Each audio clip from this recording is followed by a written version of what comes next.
Geliefdes, ons is besig om te gesels oor die gelowige se enigste troos in lewe en in sterwe.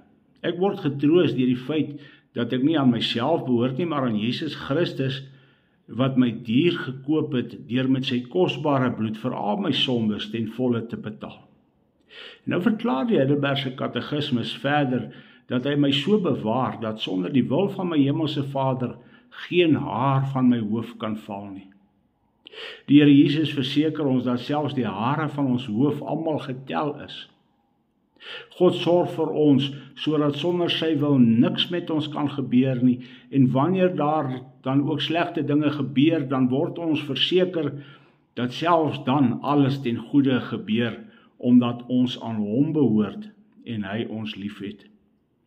Kom ons lees Romeine 8 vanaf vers 31 tot vers 39.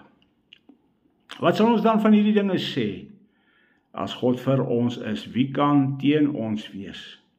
Hy wat self sy eie seun nie gespaar het nie, maar hom vir ons almal oorgegee het, hoe sal hy nie saam met hom ons ook alles genadiglik skenk nie?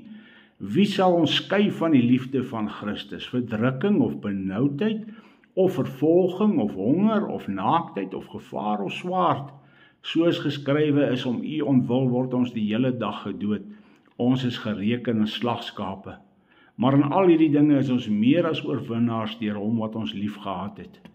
Want ek is verseker dat geen dood of lewe, of engele, of owerhede, of magte, of teenwoordige, of toekomende dinge, of hoogte, of diepte, of enige ander skepsel ons sal kan skei van die liefde van God, wat daar in Christus Jesus ons Here is nie. Wat 'n groot troos is hierdie nie net vir hulle wat aan Christus behoort nie. God die Vader het hom vir ons oorgegee sodat ons deur sy bloed gered kan word.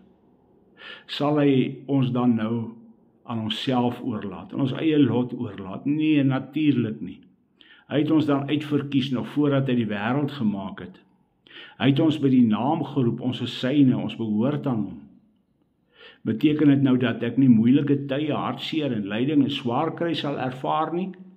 Beslis nie. Die Bybel beloof ons nêrens dat ons in hierdie lewe sonder swaar kry en lyding sal wees nie.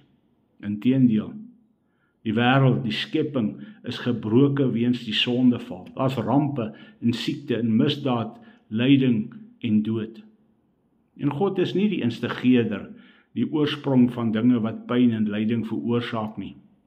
Maar God laat sulke dinge wel toe om sy almagtige raadsplan ten uitvoer te bring. Die apostel Petrus sê dat ons geloof deur hierdie dinge gesuiwer word, soos wat goud deur geweldige hitte gelouter word. Die apostel Jakobus is van mening dat ons dit louter vreugde moet ag, wanneer ons in allerlei versoekinge val, omdat die beproewing van ons geloof lydsaamheid bewerk.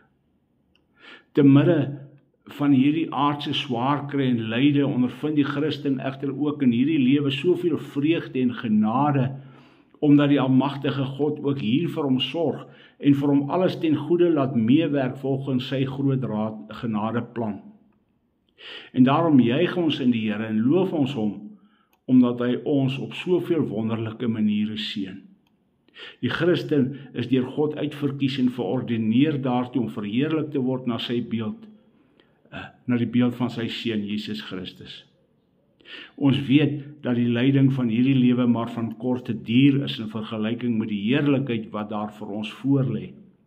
En daarom sug die Christen en smag hy daarna dat die tyd van sy verheerliking moet aanbreek, want die Vader sorg vir ons in lewe en in sterwe.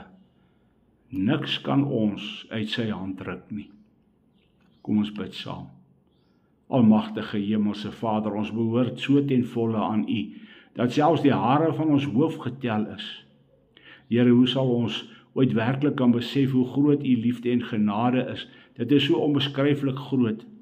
Dankie dat U ons elkeen by die naam geroep het en dat U U seun gegee het om vir ons aan die kruis te sterf. Hoe sal U ons dan nou aan onsself oorlaat?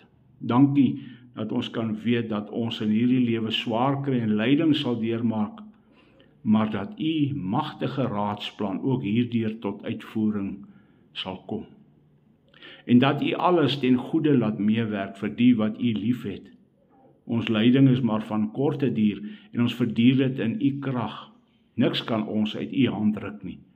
Dankie vir daardie geweldige troos. Amen.